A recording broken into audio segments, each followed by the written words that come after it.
নিয়ম অনুযায়ী পর্যটন মৌসুম শুরু হবে ডিসেম্বরের প্রথম সপ্তাহে, কিন্তু আমরা নভেম্বরের শুরুর দিক থেকেই কিন্তু কক্সবাজার সমুদ্র সৈকতে একেবারে পর্যটকের মুখরিত দেখতে পাচ্ছি। এই মুহূর্তে আমি রয়েছি কক্সবাজার সমুদ্র সৈকতের কলাতলি পয়েন্টে। এখানে হাজারো মানুষ, এখানে কেউ প্রিয়জনকে সাথে নিয়ে এসেছেন, আবার কেউ পরিবার পরিজনকে সাথে নিয়ে এসেছেন। এখানে আনন্দ উদযাপন করছেন এবং আনন্দ ভাগাভাগি করছেন ভ্রমণের আনন্দকে। এখানে ভ্রমণের আনন্দে মেতে উঠেছেন। এখানে অনেকেই সমুদ্রে স্নান করতে দেখতে পাচ্ছি, আবার অনেকেই সমুদ্রের ভেজা বালির উপর দাঁড়িয়ে সমুদ্রের ঢেউয়ের যে তীব্র গর্জন সেটিকে উপভোগ করতেও আমরা দেখতে পাচ্ছি।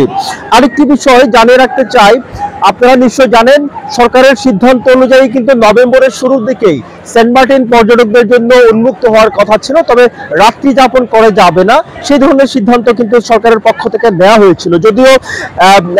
যদিও ডিসেম্বর এবং জানুয়ারিতে পর্যটক 2000 করে প্রতিদিন সেখানে থাকতে পারবে এমন সিদ্ধান্ত আসলে এই সরকার নিয়েছিলেন। এই সিদ্ধান্তকে ঘিরে পর্যটন ব্যবসায়ীরা বারবারই আপত্তি জানিয়ে আসছিলেন। তবে আরেকটি বিষয় জানিয়ে রাখতে চাই যে কক্সবাজারের ইনানিতে নির্মিত জেটি, সেই যে জেটিটি করে আসলে জাহাজ চলাচল করার কথা ছিল, সেই জেটিটি ঘূর্ণিঝড় ডানার সময়কালীন সময় ঢেউয়ের ধাক্কায় এবং বার্জের ধাক্কায় সেই জেটিটি ভেঙে যাওয়ার পর নতুন করে আলোচনা তৈরি হয়েছে। এক পক্ষ চাচ্ছে যে জেটিটি থাকুক, আর অন্য একটি পক্ষ চাচ্ছে জেটিটি ভেঙে ফেলা হোক। এই মুহূর্তে আমরা আসলে পর্যটকদের প্রতিক্রিয়া জানতে চাই। আপনি কি মনে করেন যে সেন্ট মার্টিনের মুহূর্তে পর্যটকদের জন্য উন্মুক্ত থাকা প্রয়োজন কিনা?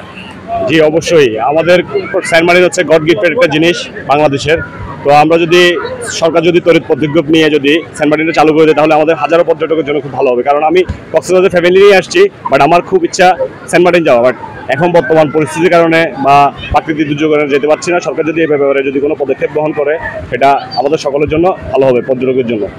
সেন্ট মার্টিনের সীমিতকরণের যে সিদ্ধান্ত, এই সিদ্ধান্তকে আপনি কিভাবে দেখছেন? আসলে সেন্ট মার্টিন সীমিতকরণটা আসলে এটা সরকারেরই, এটা মানে এক পক্ষ সেখানে যাচ্ছে সেটা বলতে থাকুক, আরেক পক্ষ চাচ্ছে সেটাতে বন্ধ হোক, যাতে দেশে একটা অন্যরকম একটা পরিস্থিতি সৃষ্টি হয়। আসলে সরকার যেটা করতেছে আসলে সবকিছু চিন্তা ভাবনা ভেবে করা উচিত। ধন্যবাদ।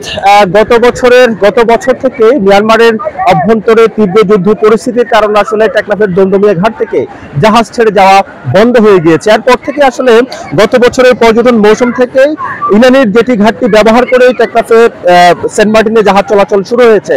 এখন নতুন করে আসলে ইনানি জেটি ঘাট যেহেতু সংস্কারের প্রয়োজন রয়েছে, এই মুহূর্তে পরিবেশ কর্মীরা সেই জেটিটি উচ্ছেদ করার জন্য আসলে আন্দোলনে নেমেছেন। এই মুহূর্তে যেহেতু পক্ষে বিপক্ষে জেটিটি সংস্কারের বিষয়ে এখানে মতামত তৈরি হয়েছে, সে কারণেই সেন্ট মার্টিন আসলে কবে পর্যটকদের জন্য উন্মুক্ত হবে সেই বিষয়টি নিয়ে দেখা দিয়েছে অনিশ্চয়তা। কক্সবাজারের কলাতলি থেকে এটুকুই ছিল এখানকার সবশেষ কক্সবাজারের পর্যটন পরিস্থিতি।